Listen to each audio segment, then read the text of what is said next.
Sveiki sugrįžę į mano YouTube kanalą, visi tie, kas čia esate pirmą sykį, malonu jūs matyti. Kviečiu jūs prisijungti prie mano kanalo narių, bei taip gauti daugiau video, bei taip pat padėti mano kanalui augti, tai tikrai kviečiu prisijungti. O šiandien po ilgo laiko mes turime Mukbang Mondays. Kodėl po ilgo laiko? Nes iš tikrųjų žmonės labai pradėjo man aiškinti, ką valgyti, ko nevalgyti, nors Mukbang Monday man bent jau yra tas, kad aš po kažkiek, žinot, kas kažkiek laiko turi kažką, ko nevalgai dažnai. Pavyzdžiui, paskutinis man rodos Mukbang Monday buvo Hesburgerio, kur nebuvau valgius metus laiko jo, kadangi gyvenu sodyboje, neturiu nei Wolto, nei Bolto, nieko, tai nevalgau tokių maistų, žinot, visokių. Tai Mukbang Monday yra tokie maistai, kuriuo aš nevalgau kiekvieną dieną.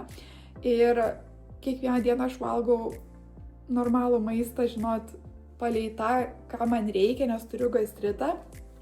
Tai Mukbang Monday nebedariau dėl to, kad, sakau, gavau labai daug tokių keistų dalykų, kur atrodo, kam aiškinti kažkokiam nepažįstamam žmogui, kaip jis turėtų ir kaip jis neturėtų valgyti, bet gavau tokių dalykų, tai dėl to nustojau daryti, bet dabar gavau tiek daug prašymų, kada bus Mukbang Monday ir kur turiu savo Google formą, kur galima užduoti klausimus ir panašiai, ir paprašyti video idėjų buvo sugrąžink Mukbang Mondays. Tai kadangi buvau dabar Lidle ir pamačiau to, ko taip ilgai norėjau paragauti, niekada nesu ragavusi, tai onigiri, man atrodo, vadinasi, taip, onigiri.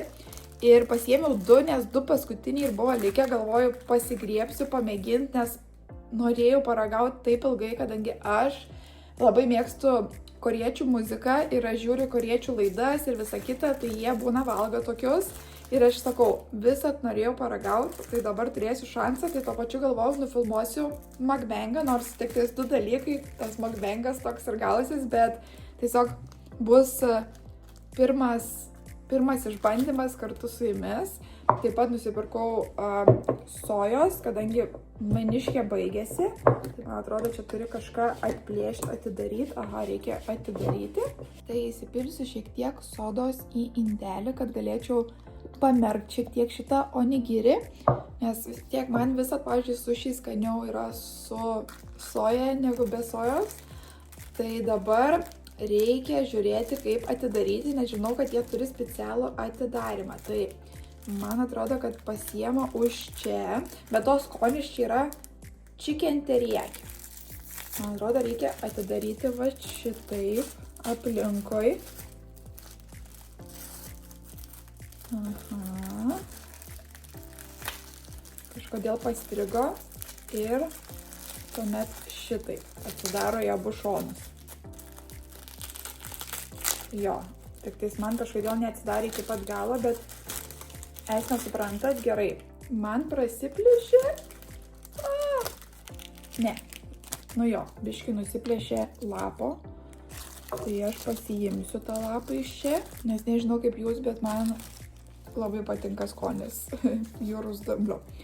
Na ir pamerkim šiek tiek į soją ir bon appetit.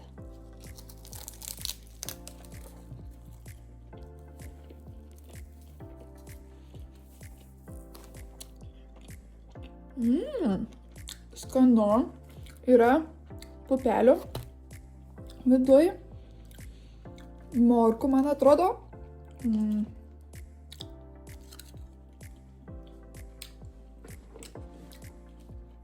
Skanus dalykėlis.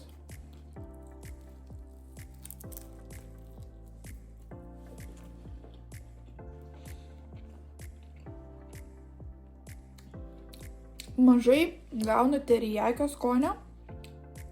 Galvojau labiau, žinot, bus tas terijakis skonis.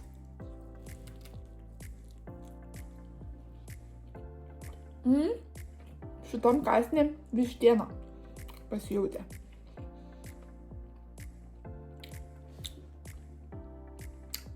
Tikrai skanus dalykėlis, tiem, kam patiko sushi, patiks, manau, ir onigiri.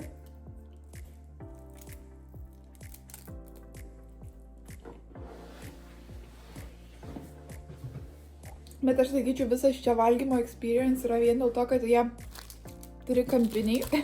Ir bent jau man, sakau, dėl to, kad aš užaugau, nes aš nuo paauglystės klausausi korėjietiškos muzikos, tai aš užaugau su noru pamėginti kada nors tą onigiri ir sakau, dabar po tiek metų mėginu pirmą sykį.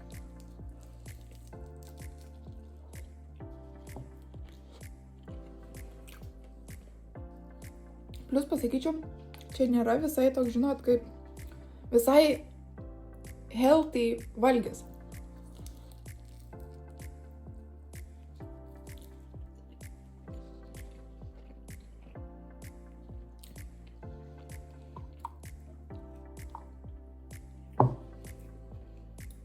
Pasakysiu taip, kad visai užpildo skrandį. Jau nuo vieno esu tokia nepavalgius, bet žinot, taip gerai pripildė, tai antras bus, manau, tikrai pilnumoj man užteks. Bet ir vienas, žinot, būtų pakankamai pavalgyti. Gerai.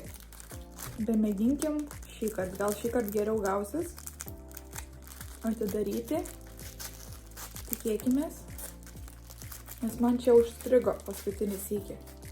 O šįkart geriau gavosi. Ok. Dabar.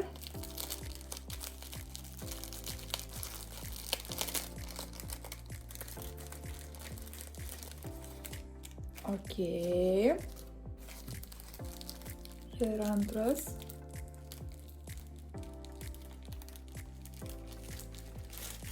Ok, šįkart gavosi daug geriau. Jisai daug gražesnis trikampis dabar. Gerai. Let's dig in. Tas pirmas kąsnis toks labiausiai satisfying.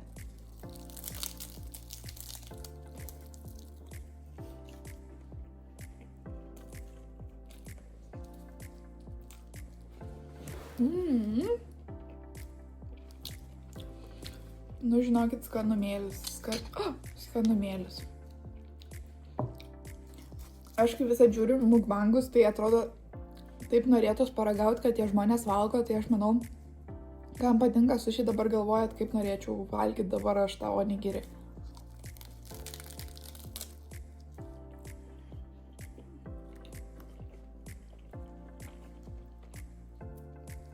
Žinot, kai maistas toks skanus, kad norisi šokt. Kąsnį suvalgius. Tai dabar tas mood.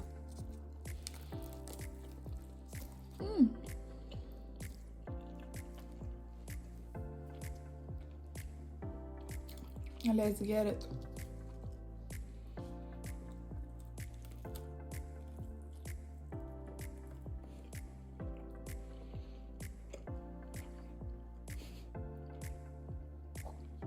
Šiek tiek toks messy food, nes tikrai tie ryžiai nori kristi, nelabai laikosi, bet jeigu namuose valgai, tai nieko tokio. Jeigu norėtum, žinot, on the go, kažkur mašinai valgai, tai būtų šiek tiek sunkiau.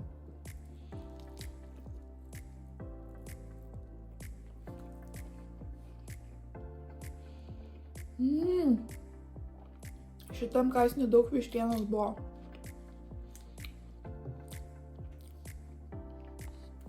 Man atrodo, aš pirmą sykį valgau tokį kaip sushi variantą su vištiena. Aš visą valgau, žinot, su žuvim sušius. Tai pirmą sykį su vištiena kažką tokio valgau.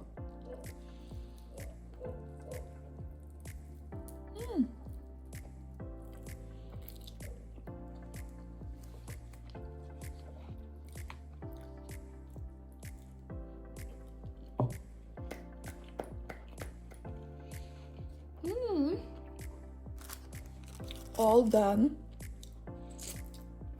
Pavalgiau labai skaniai. Paragavau tai, ko norėjau paragauti nuo paauglystės, kai pamačiau pirmą sykį. Žiauriai skanu. Rekomenduoju valgyti su soja, nes tikrai norisi tokio, žinot, papildomą padažiuko. Arba jaučiu būtų skanu, kadangi čia yra chicken teriyaki, būtų skanu ir su teriyaki padažu. Bet jo, padariau tą mukbangą. Žmonės taip norėjo, tai tikiuosi patenkinti tie, kam patinka mukbangai. Ir jo, esu po sporto, dabar lankausi, kaip sakant, reabilitacijoje, o jie taupauki. Lankausi reabilitacijai, sportuoju, tai labai norėjau po to, va, esu dabar ką tik grįžus, tai labai norėjau valgyti, tai pavalgiau labai ypatingai skaniai, sakyčiau. Tai toks šį kartą mukbangas, jeigu jums patiko, būtinai palaikit ir pasubscribinkit, parašykit, kokį jūs valgį senai norėjot paragauti, kaip aš šį kartą norėjau paragauti ilgai onigiri ir pagaliau pamačiau Lidl ir nusipirkau, tai pakomentuokit, kokį jūs maistą matėt kažkur ar girdėjot apie tą maistą ir labai norit paragauti, bet dar nesat paragavę, tai būtinai pakomentuokit, labai įdomu. Ir pasiekite mane Instagram bei TikTok'e, ten visat jūsų laukiu dabar ir į kitą video.